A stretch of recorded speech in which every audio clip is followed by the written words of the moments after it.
Breve. Listo.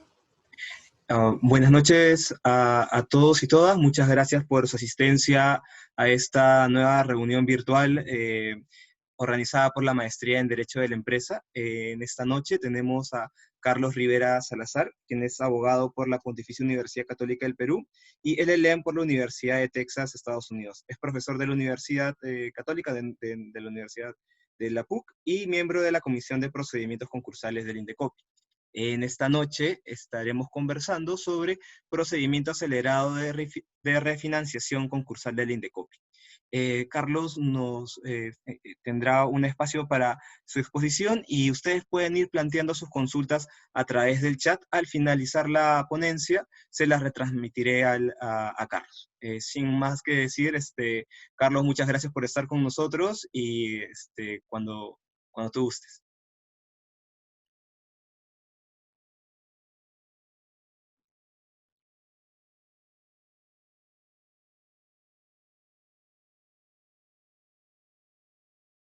¿Me escuchan, Abelardo? ¿Me confirmas?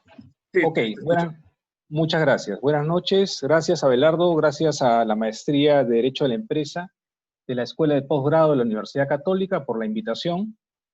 El día de hoy vamos a hablar sobre un procedimiento nuevo, ¿no? Un procedimiento especial relacionado al tema concursal. Si me permiten, voy a compartir la pantalla. Si me permites, Abelardo, por favor, compartir la pantalla. Disculpa, sí, sí, no te preocupes, no te preocupes. Listo. Ya. Ok. Vamos a ver. Listo. ¿Se ve ahí la pantalla? ¿Me confirmas? ¿Se ve bien? Ok, gracias. Bueno, ok. Entonces, digamos que esta situación económica, ya por todos conocida, generada por este virus y por esta pandemia, por la pandemia del COVID-19, ha generado pues la necesidad de dictar normas relacionadas a algo rápido, algo célere, algo flexible, ¿no? Que permita, digamos, que las empresas puedan tener una vía rápida y vamos a ver en más detalle obviamente todos estos temas, digamos que es una vía rápida que permita a las empresas o que evite que las empresas entren en una situación de insolvencia y de quiebra, ¿cierto? Entonces, a lo que nos vamos a referir el día de hoy es al llamado procedimiento acelerado de refinanciación concursal, ¿no? El PARC, procedimiento acelerado, rápido, puede también llamarse también procedimiento rápido de refinanciación concursal. Antes de entrar específicamente a este procedimiento acelerado, y me van a disculpar los que ya son duchos en la materia, los que ya son expertos en el tema concursal, pero me voy a permitir dar un breve pantallazo de lo que es el régimen concursal en términos generales. Y acá voy a utilizar lo que yo llamo la metáfora del corredor de inmuebles. Cuando nosotros queremos comprar un departamento en un edificio, digamos que tenemos el buen corredor de inmuebles y el mal corredor de inmuebles. El buen corredor de inmuebles, ¿qué esperamos de un buen corredor de inmuebles? Evidentemente, no solo esperamos que nos lleve a ver el departamento que queremos comprar, ¿no? Sino, digamos que esperamos que nos haga una visita por, digamos, una vuelta a la manzana de donde está el edificio, que nos haga un breve recorrido por temas, por las zonas aledañas, que nos enseñe lo que es el lobby del edificio, ¿no? Las zonas comunes, y luego finalmente nos presenta pues el departamento que queremos ver, ¿no? Entonces, en base a esa metáfora es que yo me voy a permitir darles una breve reseña antes de entrar al PARC, al procedimiento acelerado, que es materia de esta charla, la materia puntual de esta charla, un breve pantallazo de lo que es el régimen concursal. Y nuevamente, me disculpan los que ya son expertos en el tema, pero quisiera un poco también darles algunos conocimientos para los que todavía no lo tienen, ¿no? Para ver de qué estamos hablando. En primer lugar, el régimen concursal en general, y al régimen concursal peruano en particular, es un régimen de excepción a la normativa jurídica, digamos, ordinaria, ¿no? En una situación normal, en una situación ordinaria, digamos, uno puede cobrar sus deudas según lo que se ha pactado en el contrato, ¿no es cierto? Si yo soy acreedor, yo por ejemplo soy un banco, acreedor de una empresa industrial, que he pactado, digamos, un préstamo para ser pago en tal plazo, con tal tasa de interés y con tales garantías, reales o personales, en caso de default, en caso de incumplimiento, yo podré exigir el pago de la deuda y ejecutar las garantías. Bueno, el régimen concursal es una excepción a este régimen legal ordinario, ¿no es cierto? Que está hecho básicamente para regular las consecuencias jurídicas de un hecho económico constatable, que es la insolvencia. Insolvencia como la incapacidad de pago. La insolvencia se da en términos gruesos, en términos generales, cuando el patrimonio no puede satisfacer las deudas. Entonces, en ese momento surge un gran tema, un tema en discusión, ¿no? Los acreedores, cada uno por sí mismo, pueden cobrar al deudor, ¿no? O es mejor que la normativa legal, ¿no es cierto?, cree un régimen excepcional para evitar que los acreedores canibalicen a la empresa, ¿no es cierto? Y más bien lograr que estos acreedores puedan cobrarse de manera ordenada, ¿no es cierto? Entonces ahí es donde surge este régimen excepcional, que es el derecho concursal. Básicamente, el concurso significa el no poder pagar íntegramente a todos los que tienen derecho a ser pagados, ¿no? Todos los acreedores. No se puede pagarle a todos los acreedores. Entonces, por lo tanto, se da un estado de desequilibrio entre los valores realizables y los créditos por pagar. Hay una situación de falta digamos, no hay una concordancia entre los valores realizables y los créditos por pagar. ¿Cuáles son las características, una de las características principales del concurso, ¿no? Vamos a hablar del concurso, obviamente, del concurso peruano, del régimen concursal peruano. Primero, la igualdad de trato entre los acreedores. La comunidad de pérdidas no podría realizarse si los acreedores conservasen la iniciativa individual en la defensa de sus créditos. En el ejemplo que les pongo, si todos los bancos, todos los acreedores de un deudor determinado, cada uno por su cuenta, ejecutase sus garantías o pretendiese cobrar directamente por sí mismo al deudor, definitivamente hay unos que no van a cobrar, ¿cierto? Van a cobrar los que primero lleguen. Entonces, lo que hace el régimen concursal es sustituir, reemplazar las acciones aisladas, las acciones individuales, por una acción conjunta. Es lo que yo llamo, hay una especie de socialización de las deudas, de las acreencias, ¿no? Hay un régimen en el que básicamente lo que se hace es los acreedores tienen la posibilidad de cada uno poder cobrar una parte de la deuda. En lugar de que algunos o muchos cobren todo y otros no cobren nada, la idea del concurso es que todos, en teoría, obviamente, eso siempre es en teoría, entre comillas y subrayado, la idea del concurso es que todos cobren al menos algo, ¿no? A diferencia de la acción individual en la que, digamos, el más fuerte, el que tiene mejores garantías puede cobrar. Entonces lo que hace el concurso es sustituir o reemplazar las acciones aisladas por una acción conjunta. El interés particular egoísta se reemplaza por el interés colectivo, que es por el interés colectivo altruista, que es el colectivo de acreedores, ¿no? Lo que hace es la colectividad de acreedores borra la personalidad individual en beneficio del interés común. Por eso a eso me refería cuando les comentaba de la socialización de las acreencias, la socialización de los acreedores. Estas ideas las he tomado, no son creación mía, tampoco son, y esto lo pongo claro, no son extraídas de la ley todavía, de la ley concursal. Esto lo he extraído básicamente de doctrina sobre el concurso, proceso concursal, puntualmente de Joaquín Garrigues. Para los que están involucrados en derecho mercantil, es un tratadista famoso, al que los profesores de derecho mercantil recurrimos con mucha frecuencia, ¿no? Régimen concursal peruano, ¿no? Entramos ya a nuestra ley, a la Ley General del Sistema Concursal. Todavía no llegamos al departamento, en la metáfora que les digo, todavía no entramos al par. El régimen concursal peruano en primer lugar, es un régimen voluntario, ¿no es cierto? Es un régimen voluntario que puede iniciarse a solicitud de los acreedores o del propio deudor, según los supuestos que establece la ley, ¿no es cierto? Pero es voluntario, ¿no? No es un régimen obligatorio, a diferencia, por ejemplo, de las causales obligatorias de disolución y liquidación que están en la Ley General de Sociedades. Ahí sí, para los que recuerdan de la Ley General de Sociedades, hay unas causales específicas que sí obligan a entrar en un proceso de disolución y liquidación en determinados supuestos. En cambio, el régimen concursal es voluntario a solicitud de los acreedores, de uno o más acreedores, o a solicitud del propio deudor. Y una de las características, y vamos entrando ya en materia del proceso concursal, es el impulso de parte, ¿no es cierto? Esa es una de las características fundamentales del proceso concursal peruano. El impulso es de parte, que está relacionado también a la voluntariedad del proceso, y la intervención de la autoridad, en este caso de Indecopi, que tiene a su cargo el régimen concursal peruano, es subsidiario, ¿no? El impulso es de parte y el rol del Estado a través de Indecopi es subsidiario de la voluntad de las partes.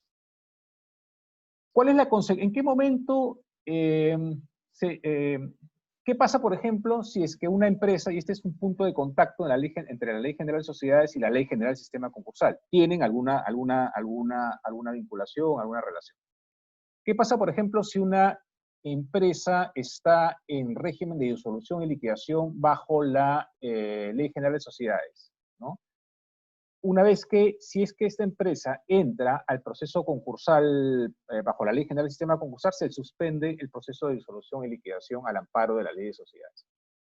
Ahora bien, la Ley General de Sociedades, por la propia Ley General del Sistema Concursal, se aplica supletoriamente. Por ejemplo, en tema de régimen de junta de acreedores, se aplica supletoriamente lo que es la Junta General de Accionistas y algunos temas adicionales que se aplican de manera supletoria, ¿no?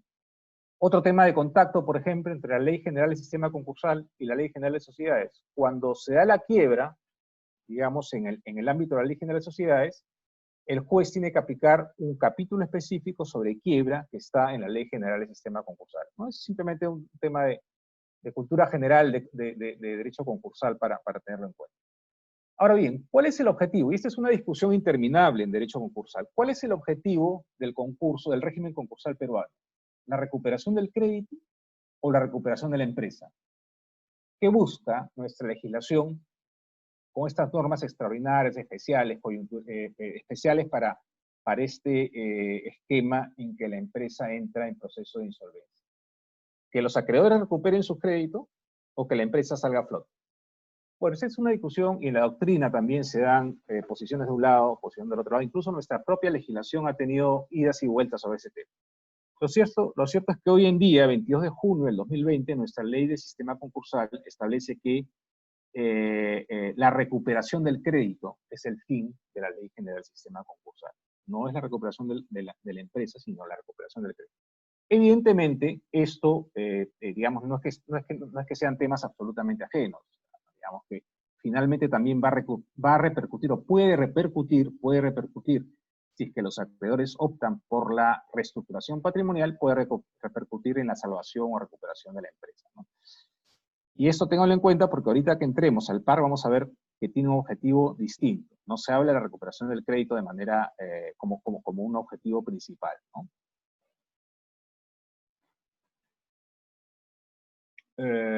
Y esto es lo que dice ya nuestra Ley General del Sistema Concursal sobre el objeto del concurso peruano. El objeto del régimen concursal peruano, según nuestra ley, es la recuperación del crédito, lo que les comentaba, mediante procedimientos concursales que promuevan asignación eficiente de recursos a fin de conseguir el máximo valor posible del deudor, ¿no? Como fin principal es la recuperación del crédito. Digamos, como un fin subsidiario, subordinado, está también conseguir el máximo valor posible del deudor, pero que está relacionado a que los acreedores puedan cobrar más, ¿cierto? Y la ley lo que hace es generar un ambiente idóneo a través de las leyes, a través de la Ley General del Sistema Concursal y a través de la agencia administrativa del Indecopi, un ambiente idóneo para que los acreedores y el deudor sometido a concurso negocien y acuerden, ¿no es cierto? Para que los acreedores y el deudor negocien y tomen sus decisiones. ¿Cuáles son las decisiones básicas? ¿Cuáles son los dos caminos fundamentales que se toman en este caso? Fundamentalmente dos. O reestructuras reflotas, o sale del mercado a través de la disolución y liquidación. Y la idea es que si sale a través de la disolución y liquidación, lo haga bajo reducidos costos de transacción, ¿no? Porque básicamente esa es la bifurcación, los dos caminos, las dos posibilidades. O reestructuras o disuelves y liquidas. Esto bueno, en función de la viabilidad de la empresa y el estudio económico que se haga de la empresa, ¿no? Entonces, digamos que una forma de entender lo que estamos diciendo también es, digamos, o tenemos la ley de la selva en la que cada acreedor cobra por su lado, ¿no es cierto? Como cuando hay, pues, digamos, para poner otra metáfora, cuando está, por ejemplo, la presa en la selva, ¿no es cierto? Que están, digamos, el león está con la presa, pero de repente vienen otros más fuertes, o vienen las hienas y lo espantan al león, en fin, y se da este tema del más fuerte, la ley del más fuerte, ¿no? Para evitar que se den estos casos de la ley del más fuerte, lo que se da es una cobranza ordenada.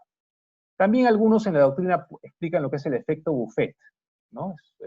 Como por ejemplo cuando uno va a un matrimonio y hay una mesa pues con el buffet servido, la idea pues no es que todos se avalanchen, ¿no es cierto? Y que el primero que llega y llega mejor come a costa de los que llegaron después que no comen nada, no. Acá un poco la idea es pónganse su cola, ordénense y la idea es que todos podamos comer algo del buffet, ¿no? Esa es un poco la explicación del concurso en términos generales, ¿no?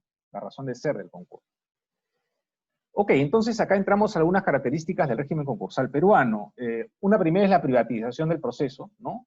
¿Qué significa que el proceso concursal es privado, entre comillas? Que los acreedores definen la viabilidad de los deudores en el mercado, si reestructuran o disuelven y liquidan. No es el Estado, no es la agencia administrativa. La agencia administrativa simplemente crea un ambiente idóneo para que negocien entre acreedores y deudores, ¿no? Digamos, lo que prima es la soberanía de los acreedores, ¿no? Otro principio es la universalidad. Todo el patrimonio del deudor queda sometido al concurso. Todo el patrimonio del deudor queda sometido al concurso, con ciertas excepciones, pero en principio es todo el acreedor. Otra característica es la colectividad, la participación y beneficios de todos los acreedores, ¿no? El interés colectivo de la masa de acreedores se superpone al interés individual de cada uno, que es lo que venimos diciendo, ¿no? Otra característica es la proporcionalidad. Los acreedores participan proporcionalmente en el resultado económico, sin perjuicio de lo cual se aplican ciertos órdenes de preferencia. Por ejemplo, los créditos laborales, el orden de preferencia, están los créditos tributarios, los créditos comerciales. Finalmente, los créditos comerciales con el quinto orden de preferencia. La ley establece unos órdenes de preferencia.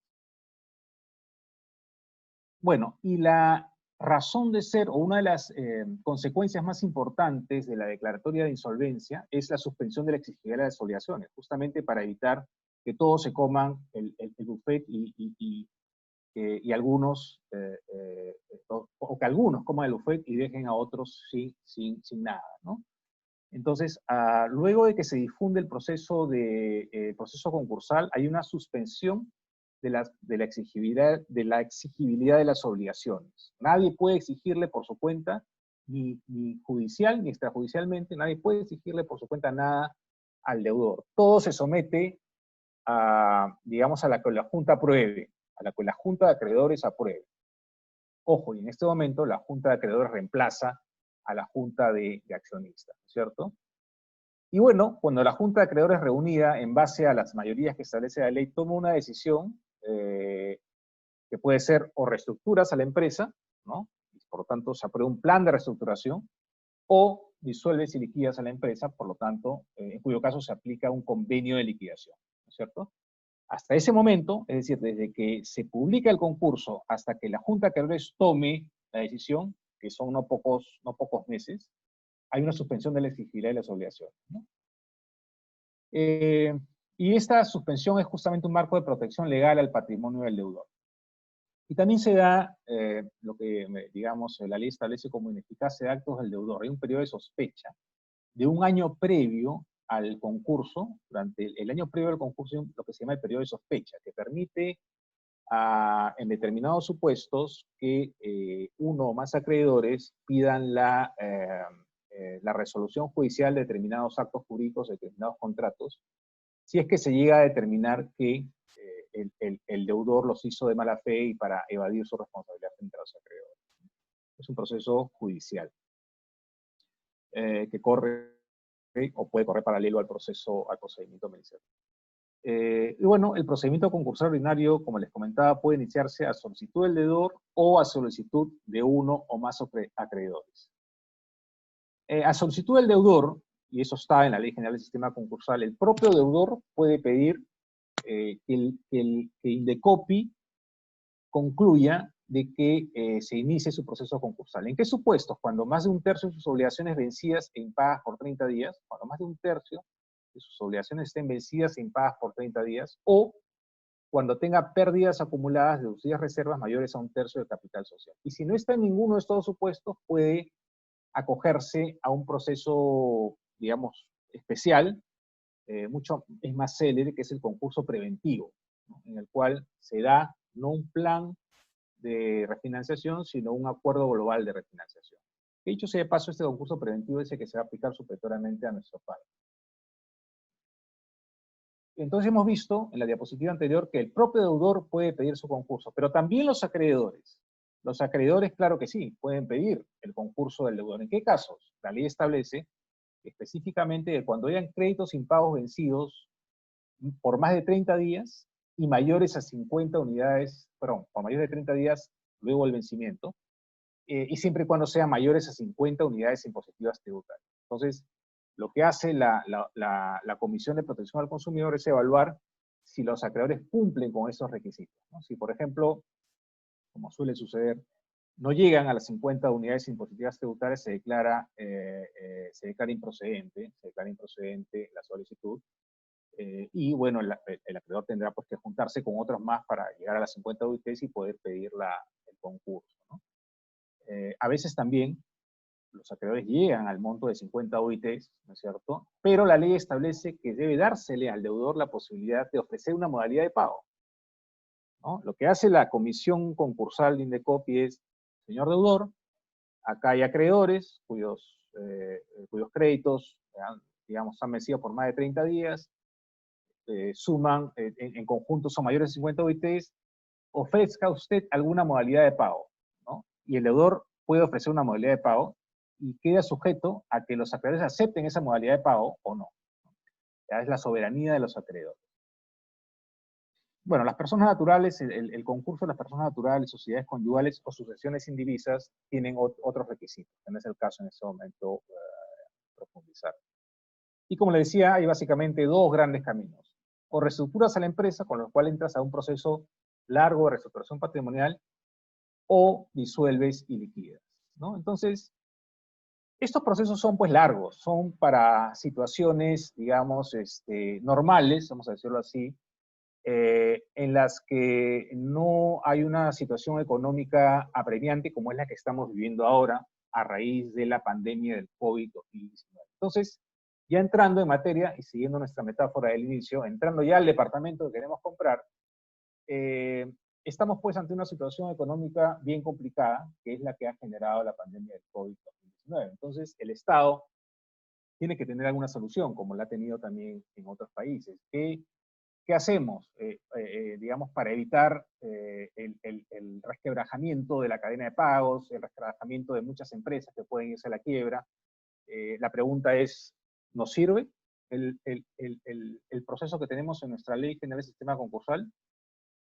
Claramente no, ¿no? Necesitamos algo más flexible, más rápido, mucho más rápido, que se base en declaraciones juradas, ¿no? Que respete lo que digamos, que haga caso, que respete lo que el deudor está declarando, y que genere, en fin de cuentas, que las decisiones se tomen en un ambiente o en plazos mucho más cortos, ¿no? Y con otras consecuencias adicionales que ya pasamos a ver. Entonces tenemos el procedimiento acelerado, que ha podido también llamarse procedimiento rápido, ¿no? Procedimiento rápido acelerado de refinanciación concursal. Y miren desde el comienzo, desde el título, vamos marcando la diferencia, ¿no? Primero que es rápido, y ese es, yo diría que digamos, el kit del tema es que es un procedimiento mucho más rápido, y ahora vamos a ver más o menos aproximadamente en qué tan rápido es. Y lo segundo, que es un procedimiento de refinanciación concursal. Ojo, no es insolvencia. No es insolvencia, ¿no? Esa es la primera gran diferencia. Acá no se declara la insolvencia de la empresa, ¿no? Vamos a pasar mejor a ver ya cuáles son las diferencias. Pero un primer tema es que acá a diferencia de lo que hemos visto rápidamente a la ley del sistema concursal, en que sí hay una insolvencia, ¿no es cierto? Hay una declaratoria de insolvencia ante la cual se toma el camino de reestructurar o disolver y liquidar. Acá no hay una insolvencia. Hay una refinanciación, justamente para evitar la insolvencia, para evitar una eventual disolución, para evitar una eventual quiebra. Entonces, la ley del decreto legislativo del PARC, ¿no? Así vamos a llamarlo para entenderlo rápidamente, el procedimiento administrativo de refinanciación concursal. ¿Qué significa? Que los acreedores y el deudor, la ley, el decreto legislativo denomina entidad calificada, es el término que usa para determinar a los deudores. O sea, entidades que pueden acceder al PARC, ¿no? Pero digamos, deudor y acreedores se ponen de acuerdo y llegan a un plan de refinanciación empresarial.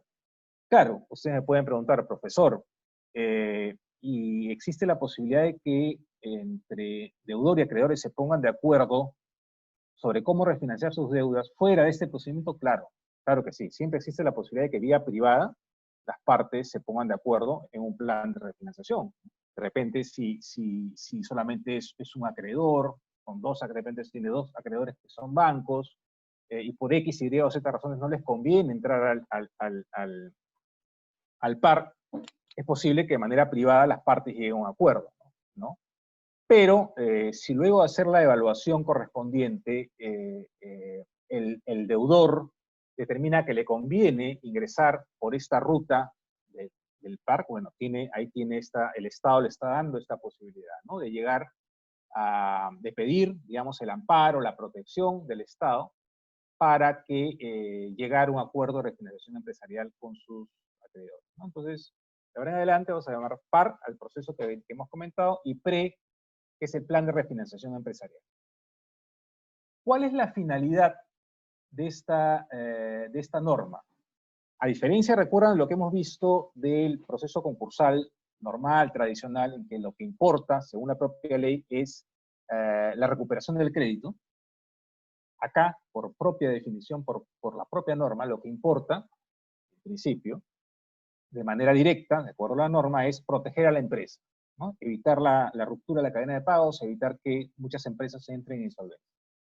Otra finalidad es reprogramar sus obligaciones impagas, que ya lo que hemos visto, evitar su insolvencia, la pérdida de negocios y fuentes de empleo, ¿no? También es una finalidad. Y también, obviamente, como una consecuencia de esto, se va a dar, en realidad son conceptos unidos, no es como que se pueda separar el fin de recuperación del crédito con el fin de proteger a la empresa, ¿no? Asegurar recuperación del crédito y la continuidad en la cadena de pagos de la economía nacional, y para esto se crea una secretaría. Ese es un tema ya administrativo, ¿no? En la Comisión de Procedimientos Concursales tenemos básicamente dos secretarías. Bueno, pre-COVID teníamos dos secretarías. La Secretaría de Procesos Concursales propiamente dicha y la Secretaría de Fiscalización, que se encarga de los procesos sancionadores a las entidades administradoras y liquidadoras. Esto, dada la cantidad de solicitudes que se estima que van a ingresar, ha generado la necesidad de crear una tercera Secretaría Técnica, también dependiente de la Comisión de Procesos Concursales, que es una secretaría ad hoc para el PARC, que ya está en funciones, ya fue designada, ¿no? La pregunta entonces es, profesor, ¿y qué tipo de empresas pueden acogerse al PARC? Bueno, todas, prácticamente todas, la micro, pequeña, mediana y gran empresa, ¿no? Prácticamente todos los tamaños de empresas, ¿no? Porque alguien, claro, alguien ha podido pensar, nada, este procedimiento básicamente va a beneficiar a las empresas chicas, ¿no? O medianas, ¿no? Pero no, hasta la gran empresa puede acogerse. Obviamente sí excluye personas naturales, sucesiones indivisas y sociedades conyugales. Estamos hablando del ámbito empresarial, básicamente. El periodo de acogimiento, ¿hasta cuándo es? Hasta fin de año. Y hay la posibilidad de acogerse por única vez. Hasta fin del 2020 se puede acoger por única vez. La autoridad competente es la Comisión de Procesos Concursales, la llamada CCO, y en segunda instancia la Sala Especializada en Procesos Concursales, que es la que viene manejando los procesos concursales en el Perú, ¿no?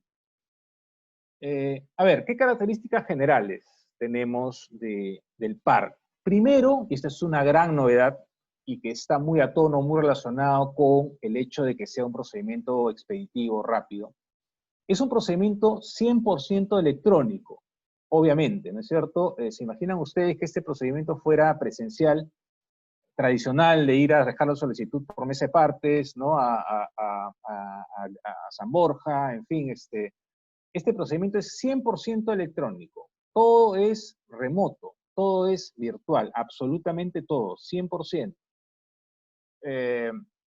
Las actuaciones de las partes, las actuaciones de la Cámara, de Indecopi, las juntas de acreedores, ¿no es cierto? Las juntas de acreedores, que son las que toman las decisiones, en este caso en el PAR, son remotas, no presenciales. Los administrados, incluso con el primer escrito que presentan, tienen que decir, mi correo electrónico es tal, ¿no? Y bueno, tiene que haber una solicitud de acogimiento. Acá hay una primera, no una primera, sino otra gran diferencia con el proceso ordinario, vamos a llamarlo así, es que solamente el deudor puede pedir acogerse al PAR, ¿no? No pueden, a diferencia del proceso ordinario que hemos visto, en que podría ser el deudor o los acreedores, acá solamente el deudor, ¿no? Presenta el deudor su solicitud de acogimiento, y los acreedores presentan su solicitud de reconocimiento de crédito, para que, digamos, para que formen parte del plan de refinanciación empresarial. Se pueden presentar algunos recursos impugnativos, cualquier otro escrito, documento de información se presenta de manera virtual, y no es necesaria presentación física. Por acá a los administrativistas, o los que tienen relaciones con el derecho administrativo, saben que la LEPAJ, la Ley de Procedimiento Administrativo, establece que cuando se presente vía remota un escrito, después tiene que ser convalidado, ¿no es cierto?, a través de la presentación física. En este caso no es necesaria la presentación física, todo es virtual. Y la notificación es válida desde que remite la comunicación y surte efectos legales, digamos, al día siguiente. Eso sí, los efectos legales es como cuando hay muy parecido a la presentación física, digamos, ¿no? Pero acá hay un tema interesante, ¿no? La notificación es válida desde que remite comunicación. En algún momento, hace algunos años, digamos que no estaba tan avanzado ese tema de las comunicaciones, los correos electrónicos, generalmente la notificación era válida desde que había a veces decían, que hay un acuse recibo, o desde que hay alguna evidencia de que el destinatario lo ha recibido, ¿no es cierto? Acá es simplemente válida desde que remite la comunicación. Claro, y ustedes me podrán preguntar, ¿y qué pasa si el destinatario no abrió el correo? ¿O qué pasa si el destinatario se le fue el correo al spam? Bueno, esa es responsabilidad del destinatario. Yo, como entidad administrativa, ¿no es cierto?, mi notificación será válida desde que remito la comunicación. Yo voy a poder demostrar desde mi pantalla, desde mi celular, que remití enviado, ¿no? A ver, tu buzón de enviados, acá están, ya lo remití. Que no lo recibió, digamos, o que se le fue al spam, o que no lo abrió, que no pudo, ese es otro tema, pero acá ya un poco la carga pesa sobre el destinatario, ¿no? Que es un tema, una revolución importante. Otro tema importante y una gran diferencia con el procedimiento ordinario es que en el procedimiento ordinario la Junta de Acreedores reemplaza a la Junta de Accionistas, ¿no? La Junta de Acreedores reemplaza a la Junta de Accionistas. La soberana es la Junta de Acreedores, ¿no? Acá, en cambio, en el PAR, la Junta de Acreedores no reemplaza a la Junta de Accionistas durante el PAR. Quiere decir que una vez que se hayan puesto de acuerdo las partes en el proceso, en el plan de refinanciación empresarial,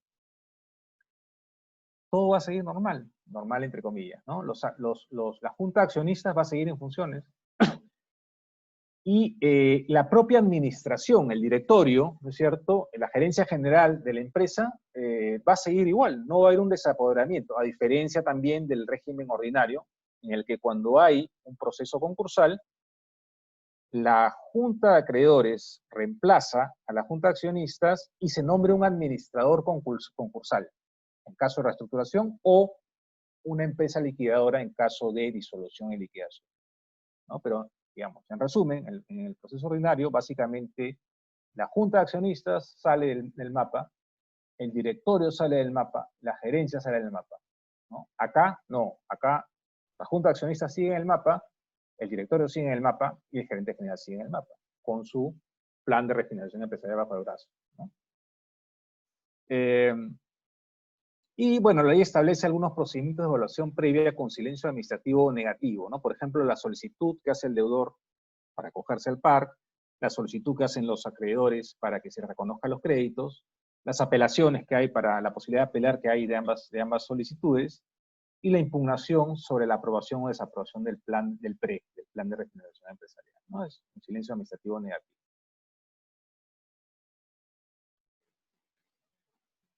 Seguimos con las características generales. Primero, la norma establece la resolución automática del plan de refinanciación empresarial. Y esta resolución automática implica que no tiene que haber ninguna resolución de la comisión, simplemente es automática. ¿En qué casos? Cuando hay un incumplimiento de obligaciones del deudor. Vamos a decir que se acuerda que tal deuda, ¿no es cierto?, o tales deudas se pagan en noviembre del 2020 en tal porcentaje con tal tasa de interés. Si el deudor incumple esa obligación del plan de refinanciación empresarial, automáticamente queda sin efecto, se resuelve automáticamente el plan de refinanciación empresarial, sin necesidad de que la comisión dicte ninguna resolución. Y en ese momento desaparece el marco de inexigibilidad de obligaciones y el marco de protección patrimonial que tenía el deudor, ¿no es cierto? En ese momento ya otra vez se vuelve la ley de la selva, digamos, entre comillas, ¿no? Para usar esa metáfora en la que los acreedores pueden cobrar de manera directa y como ellos piensen, de la mejor forma que ellos crean sus acreedores. Así como hay una resolución automática del PRE, también hay una nulidad de oficio de todo el procedimiento, del PARC y del PRE específicamente, ¿no? Por ejemplo, y esa nulidad de oficio sí es de la comisión. Por ejemplo, si hay una información falsa del deudor. Recuerden ustedes que una de las características de este procedimiento es que se basa en declaraciones juradas, en declaración jurada del deudor, ¿no es cierto? Que es lo que va a permitir que este proceso sea rápido, que sea célere, ¿no?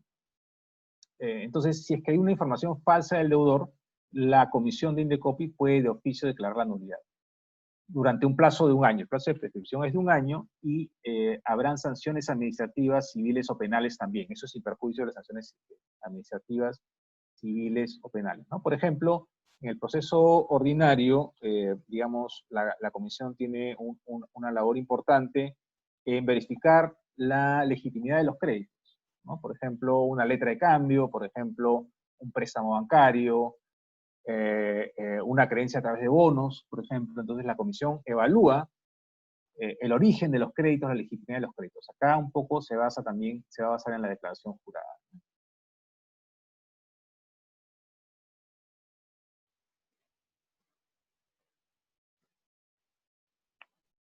¿Cuáles son las condiciones para acogerse al PAR? ¿Cuáles son los requisitos para acogerse al PAR? Para que estas pequeñas, medianas, micro, pequeña, mediana o gran empresa pueda acogerse al PAR. Primero, tiene que tener una clasificación especial. Recuerden ustedes, en el sistema financiero hay la calificación, va desde la calificación normal, la segunda es CPP, que se llama créditos con problemas potenciales, deficiente, dudoso y pérdida, ¿cierto? Esas son las clasificaciones en el sistema financiero. Bueno, acá la norma exige que tengas clasificación de normal o CPP, ¿no? Digamos, la primera o la segunda. No puedes estar deficiente, no puedes estar dudoso, no puedes estar pérdida. En su defecto, normal, si es que no tienes una clasificación al día de hoy, al día en que te presentas de normal o CPP, puedes tener una normal los 12 meses previos al préstamo, es lo que establece la norma. Y si no cuentas con una clasificación de los últimos 12 meses, se considerará que tienes una clasificación normal. Pero, digamos, acá lo que nos interesa es saber que tienes que ser un buen deudor, ¿no? Tienes que ser un buen deudor, digamos. No estar en una mala clasificación, no estar mal clasificado.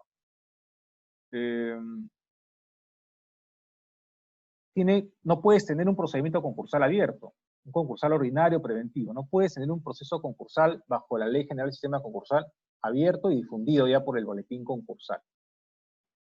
Otro requisito es que tus pérdidas, deducidas tus reservas, o sea, tus pérdidas netas, digamos, no pueden superar la tercera parte del capital social. No pueden ser más de un tercio de tu capital social, porque si no ya tendrías que ir ya por el proceso ordinario. Y tampoco puedes estar en supuestos de disolución de la Ley General de Sociedades.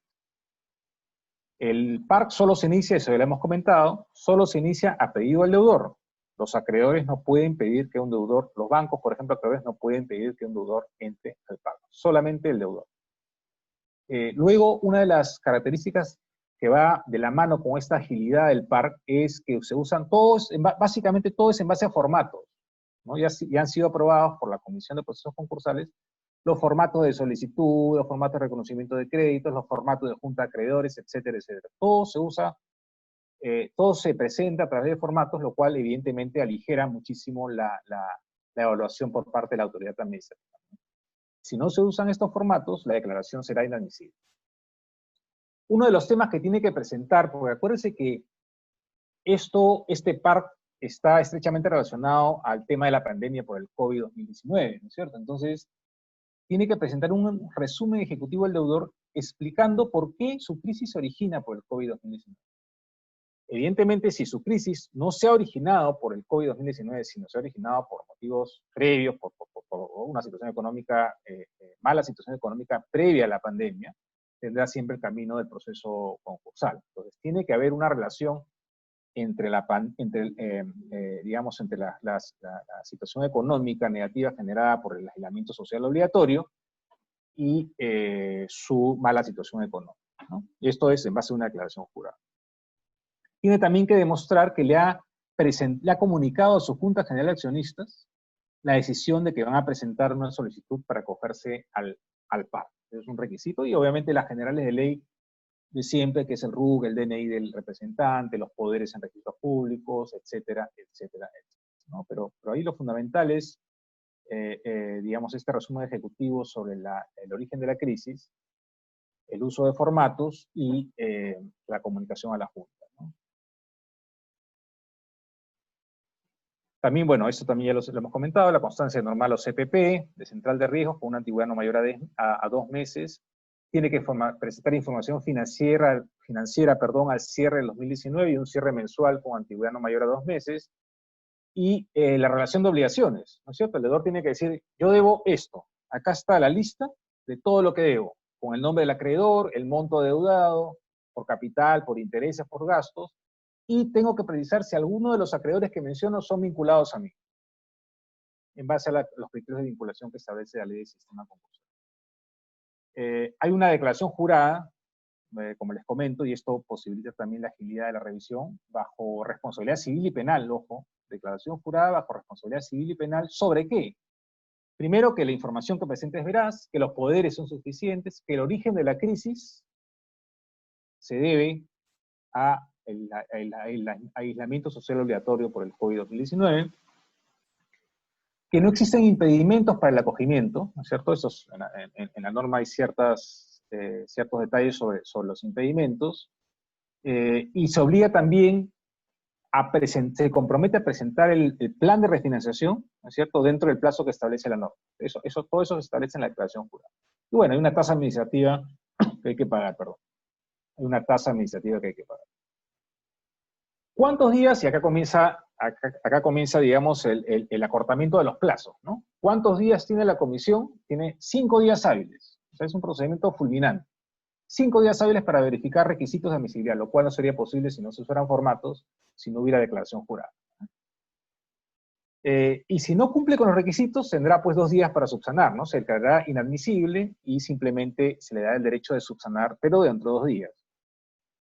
Ahora, ¿qué pasa si la comisión de Indecopi determina que hay una inadmisibilidad, que finalmente es inadmisible, puede apelarse entre el plazo de 15 días hábiles y la sala resuelve en 7 días hábiles. Son plazos muy cortos, ¿no?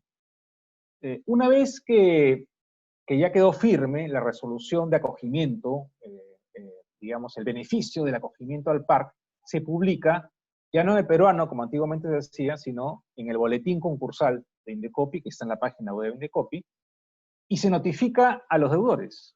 Perdón, se notifica al deudor, ¿no es cierto? Se notifica al deudor que ha sido aceptada su solicitud de acogimiento al PARC. Y desde ese momento se genera, ¿se acuerdan la suspensión de exigibilidad de las obligaciones que les comentaba? Desde ese momento se genera la suspensión de exigibilidad de obligación. En el momento que se publica en el boletín concursal de Indecopi, se suspende la exigibilidad. Ya nadie le puede cobrar, ya nadie lo puede demandar, no puede haber ningún requerimiento ni extrajudicial ni judicial. Se da el marco de protección legal y también hay un tema de ineficacia de actos del deudor que les comentaba que se da en el proceso. ¿Hasta cuándo se da esta suspensión de la exigibilidad de las obligaciones? Hasta que se apruebe o desapruebe el plan de regeneración empresarial. La norma también establece qué pasa si es que después de que el deudor presenta su solicitud al PARC, algunos acreedores presentan una solicitud al régimen ordinario, al régimen concursal ordinario, ¿cierto? En ese momento, con la publicación se declaran improcedentes esas solicitudes de acreedores que eventualmente pudieran haber presentado alguna solicitud para acogerse al régimen ordinario. Si fue presentada antes del PARC, con la presentación del PARC se suspende, ¿no? Se suspende el proceso que había del proceso concursal anterior. Y si finalmente se admite el PARC, concluye el proceso ordinario sin resolución final. Entonces, un poco la norma se pone en los supuestos en qué pasa si antes del proceso de la solicitud del PARC se había presentado una solicitud concursal o después. Ahora bien, la admisión al PARC no convalida la información falsa o fraudulenta. Justamente la comisión Indecopi, a través de la comisión concursal, tendrá la posibilidad, dentro del plazo de prescripción de un año, de determinar si es que se ha presentado, por ejemplo, una declaración jurada falsa, en fin, cualquier documentación, información falsa o fraudulenta. Luego de que se ha publicado en el boletín concursal de Indecopi el acogimiento al PARC, ¿no es cierto?, el ingreso de la empresa al PARC, los acreedores, el siguiente paso, digamos, el siguiente gran paso es que los acreedores presenten su solicitud de reconocimiento de crédito, ¿cierto? Entonces tienen 10 días hábiles desde la publicación del aviso para solicitar, perdón, reconocimiento de créditos generados hasta la fecha de publicación del PARC. Tienen 10 días hábiles. Otro tema importante del PARC también es que los créditos laborales y los que se originan en una relación de consumo no se reconocen, o sea, no es que no se reconozcan, digamos que no son materia no pasan por el proceso de reconocimiento de crédito, pero sí se incluyen en el programa de pago. De tal manera que el deudor está en la obligación de poner dentro de sus acreedores a los laborales, a los trabajadores o ex trabajadores, y a aquellos con los que tenga una relación de consumo. Una de las razones ha sido, digamos, de por qué esos excluidos, porque esto, digamos, haría que el proceso de reconocimiento sea más lento, al haber muchos trabajadores o al haber muchos clientes de una relación de consumo, ¿no? Imaginen ustedes una línea aérea en la que haya que reconocer créditos uno por uno de los pasajeros, por ejemplo, ¿no? O los trabajadores. Bueno, y los acreedores también tienen que presentar una declaración jurada sobre poderes, si hay vinculación o no con el deudor, el origen y monto de la creencia, capital, intereses, tiene que sustentar sus créditos e indicar si es acreedor garantizado o no, ¿no? Y la fecha, bueno, también tiene que pagar una tasa administrativa. Una vez que los acreedores han presentado la solicitud de reconocimiento de sus acreencias, el Indecopi lo que hace es notificar al deudor de los créditos que han sido materia de reconocimiento, ¿no? De todos los acreedores. Le dice Indecopi, le dice, señor deudor, usted solicitó, ¿se acuerda que usted solicitó su acogimiento al PAR? Ok. ¿Se acuerda que después declaráramos admisible su solicitud?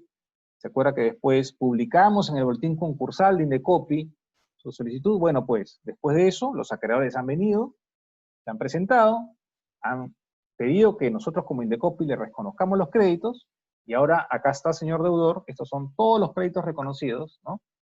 Y adicionalmente Indecopi notifica a cada acreedor sobre su crédito reconocido y sobre los créditos reconocidos a los otros acreedores, ¿no? De tal manera que se genera ahí ya la comunidad de intereses que hablábamos al comienzo, ¿no? Se genera ya la junta de acreedores, la junta de acreedores.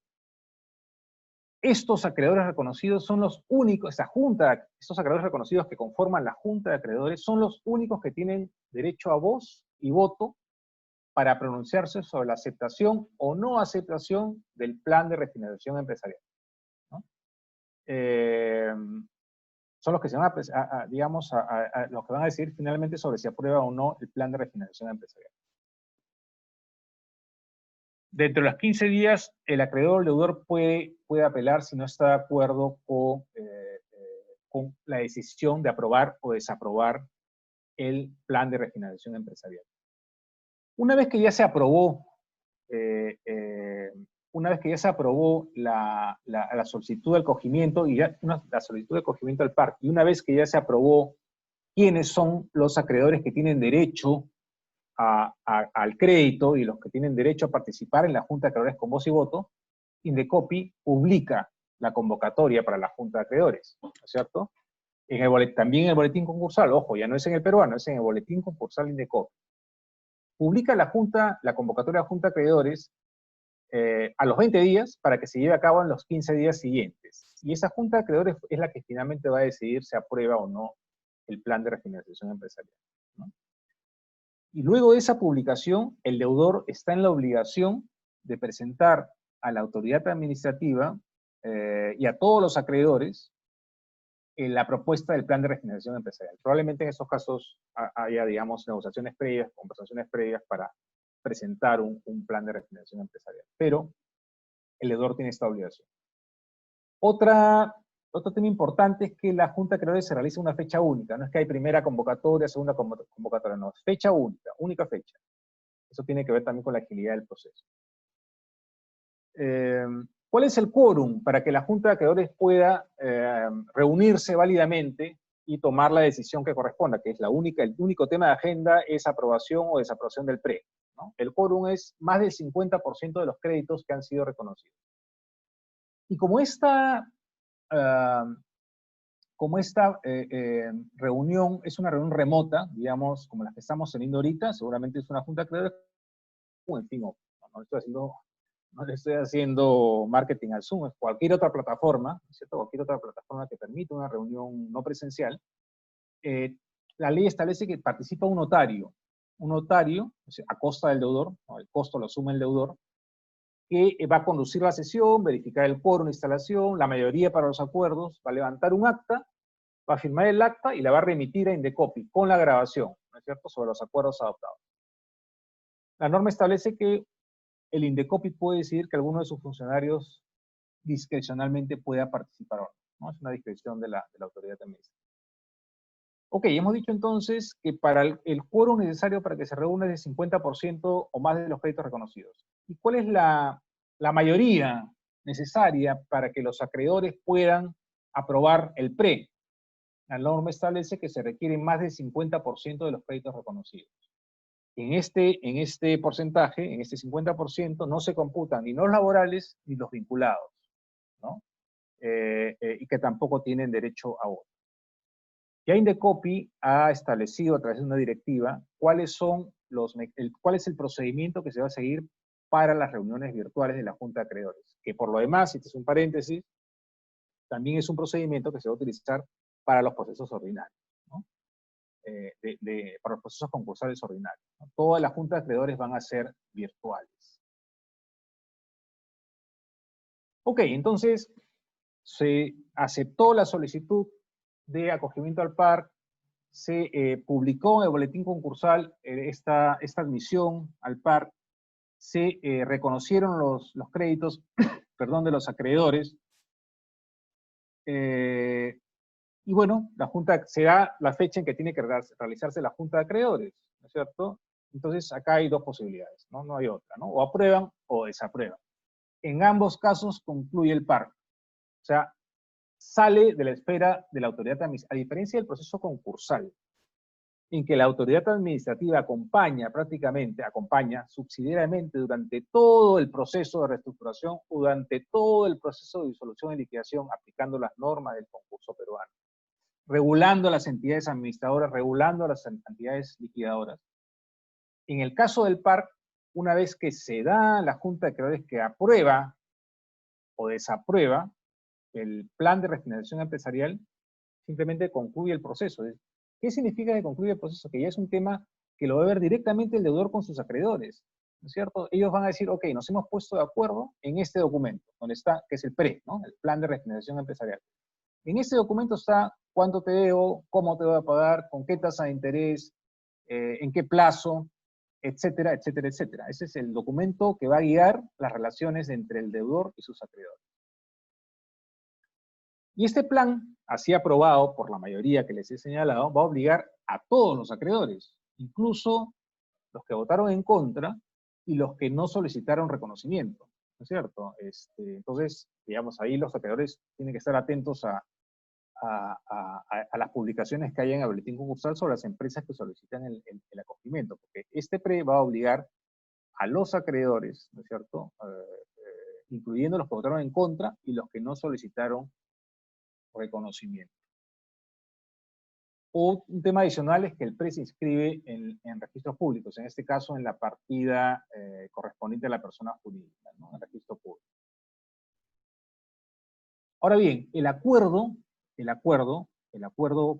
por el cual se aprueba el PRE, ¿no es cierto?, puede ser impugnado ante la comisión por el deudor o por los acreedores en la medida que tengan más del 10% de las acreencias reconocidas, ¿no? Tiene que tener un cierto porcentaje reconocido que es el 10%, ¿no?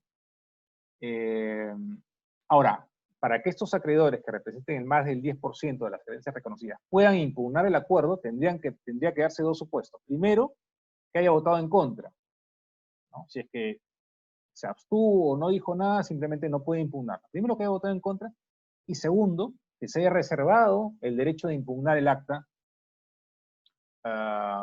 más adelante, ¿no? O sea, esa es una formalidad importante, ¿no?, que los acreedores tienen que estar atentos si es que no están de acuerdo con algo para votar en contra y para reservarse el derecho de impugnación. Si esta solicitud de impugnación es infundada, podrá ser apelada ante la sala concursal, que es la segunda instancia administrativa, segunda y última instancia administrativa. Y si es fundada, ¿no?, si es fundada la impugnación, puede ser apelada por entidad o acreedores que tengan 10% y votaron a favor del acuerdo. Pero igual, estos son plazos muy cortos.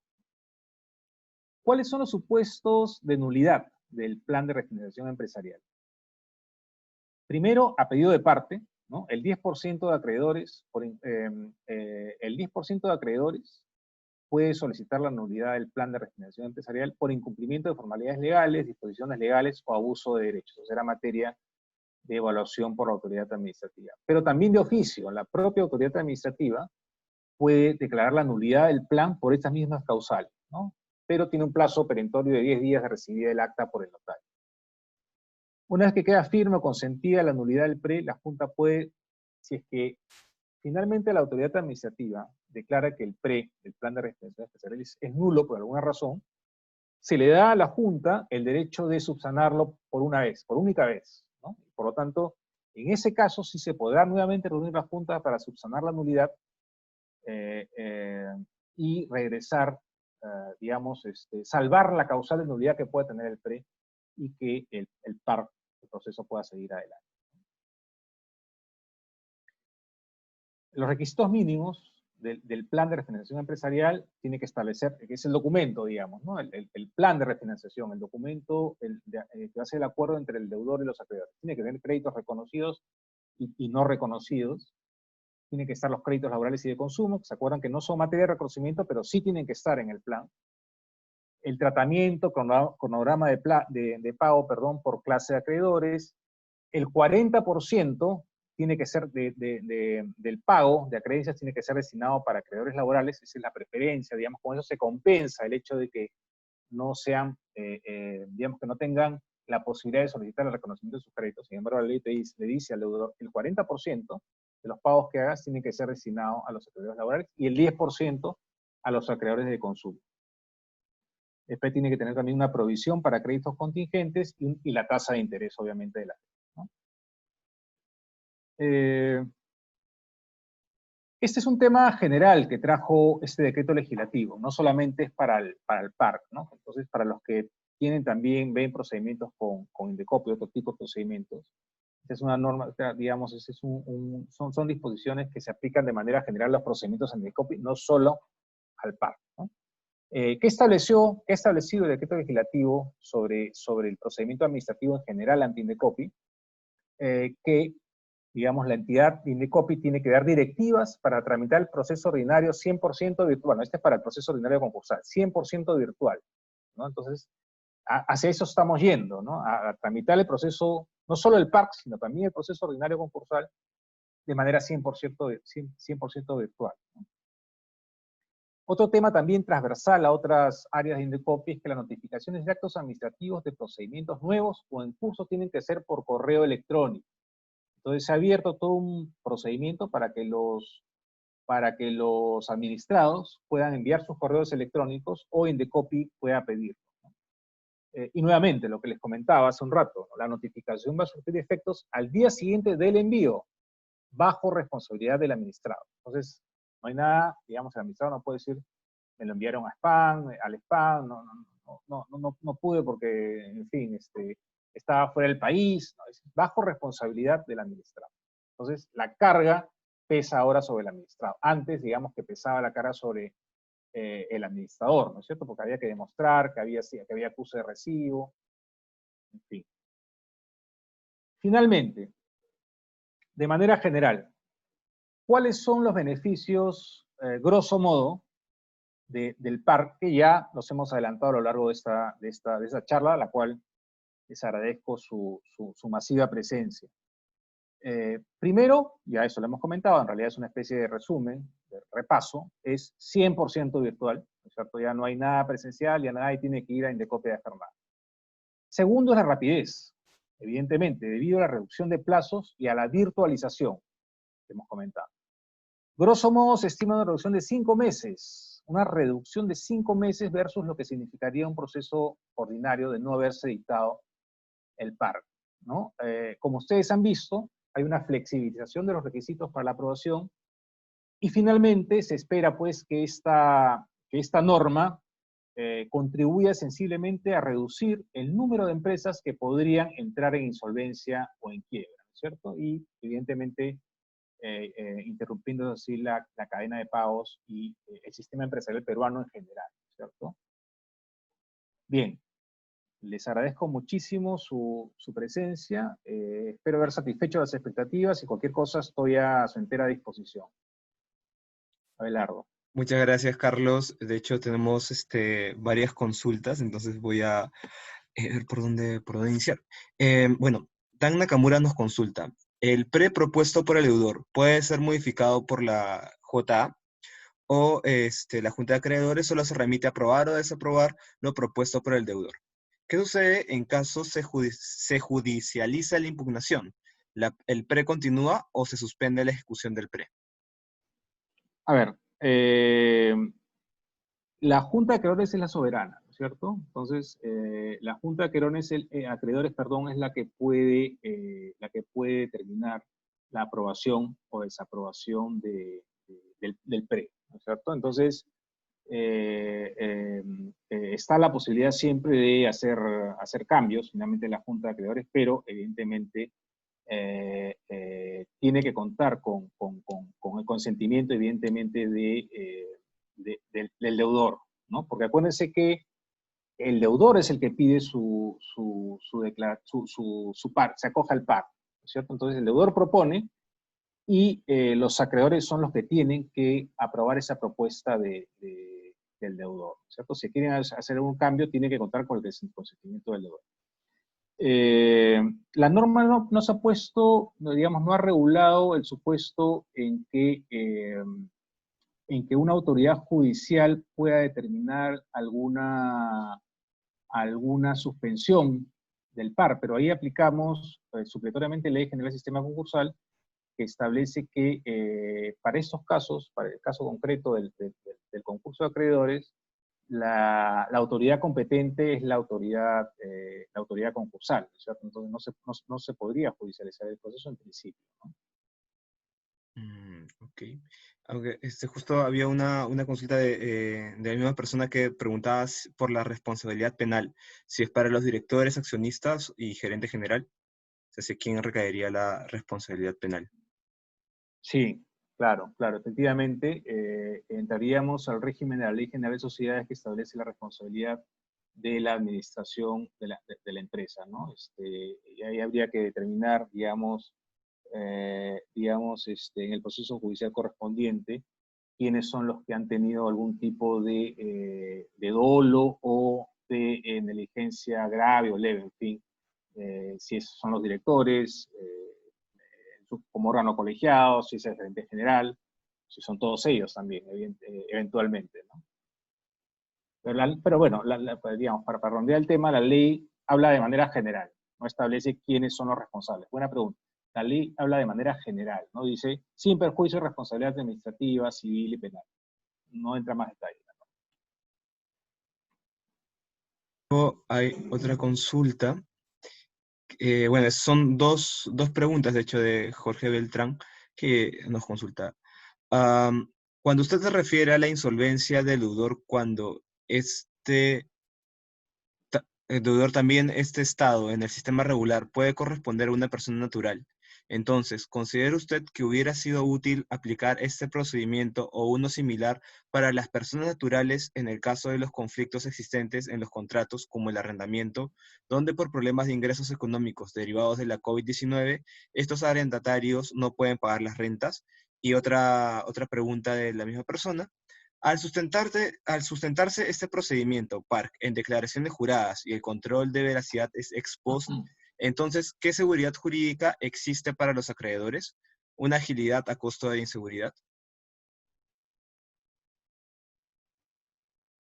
Sí, definitivamente la primera pregunta, el tema de los arrendatarios sí es un problema social, definitivamente. La norma ha apuntado a las personas jurídicas, como ustedes han visto, ¿no? A la micro, pequeña o gran empresa, pero finalmente empresas, digamos, personas jurídicas.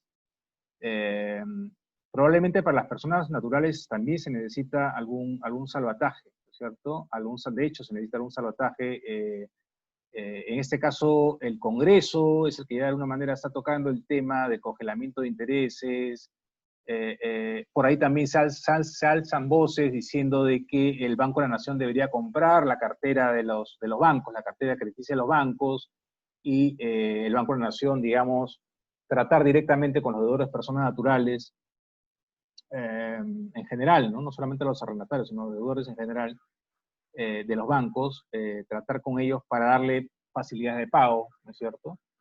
Porque no solamente son los arrendatarios, ¿no? Son los deudores de bancos, son los deudores en general personas naturales, ¿no? Pero lo concreto, lo cierto es que esta norma ha excluido del alcance del ámbito de su aplicación, ha excluido a las personas naturales, a las sociedades conyugales.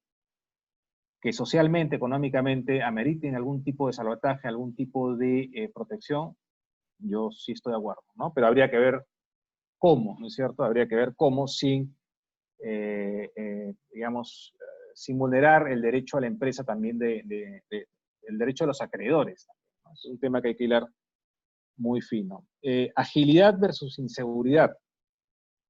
Sí, o sea, sí, claro, pueden darse casos en que por el hecho de que este procedimiento se basa en declaraciones juradas, se basa en la buena fe, digamos, el deudor, pueda generar que más adelante, en algún momento, se genere alguna nulidad, ¿no es cierto?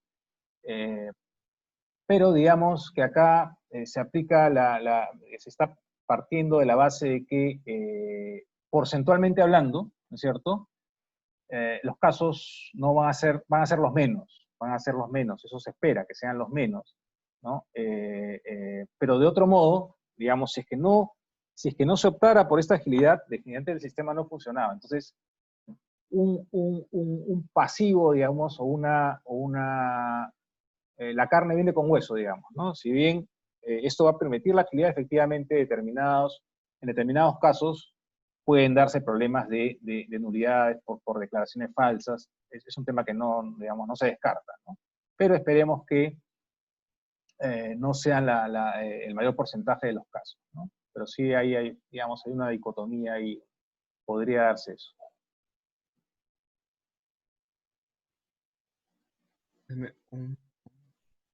Aquí está. Aquí una consulta de Silvia Sánchez, que consulta si el resumen ejecutivo tiene alguna formalidad, si es que tiene que estar firmado por el representante de alguna entidad calificada. ¿Cuál sería en todo caso la entidad calificada para brindar esta formalidad al resumen ejecutivo? Ya, ok. Silvia, entiendo que te refieres al resumen ejecutivo que comenté en algún momento, de que es un requisito para acceder al PARC, en el cual tiene que demostrar que el origen de la situación económica negativa tiene estrecha relación, está relacionado a la pandemia, ¿no? Eh, no, ahí tiene que firmarlo el deudor. Acuérdense que cuando hemos dicho entidad calificada es el deudor. La norma lo llama entidad calificada, pero en realidad es el deudor. Entidad calificada, cuando uno va al decreto legislativo, en la definición de entidad calificada es la micro, pequeña, mediana, gran empresa. Son las entidades calificadas, las entidades que pueden acceder al PAC, ¿no? Entonces, básicamente, son los representantes legales o sea, este informe, resumen ejecutivo, lo firman los representantes legales del deudor.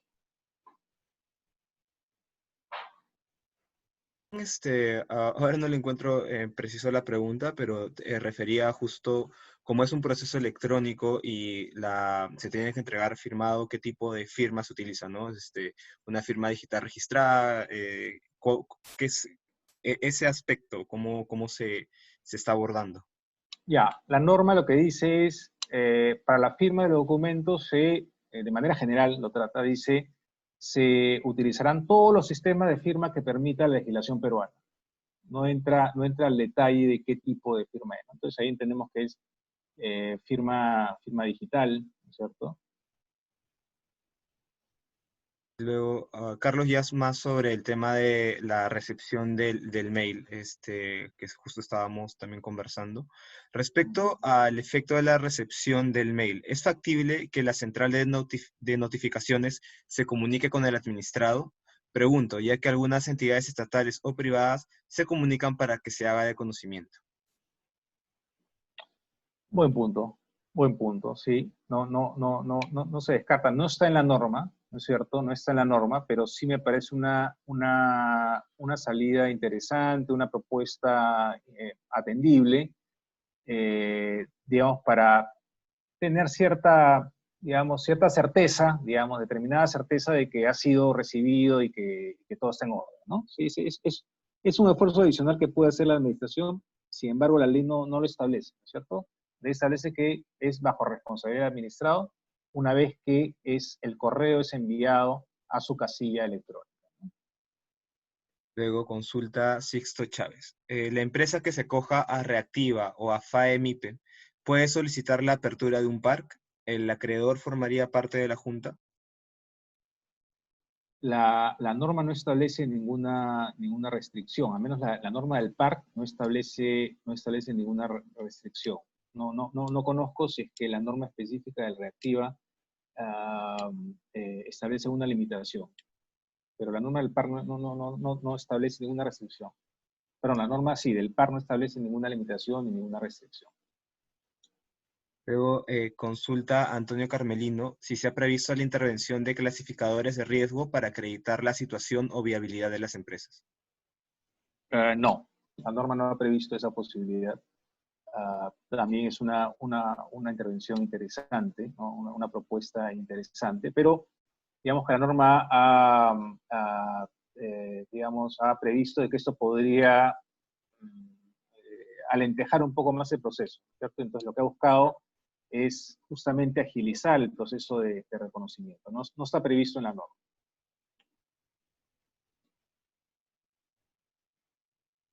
De hecho, muchas gracias, Carlos. Voy a un momento de tenerla, compartir pantalla. Tenemos, de hecho, más preguntas, pero ya estamos llegando al final de esta sesión virtual. Muchas gracias por tu ponencia y, de hecho, ha estado bastante interesante y es un tema actual y, sobre todo, de interés en este contexto. Muchas gracias a todos y todas las que se han conectado y nada, para darles buenas noches y muchas gracias a todos, muchas gracias, Carlos. Gracias, Abelardo. Gracias a todos. Buenas noches. Buenas noches. Cuídense.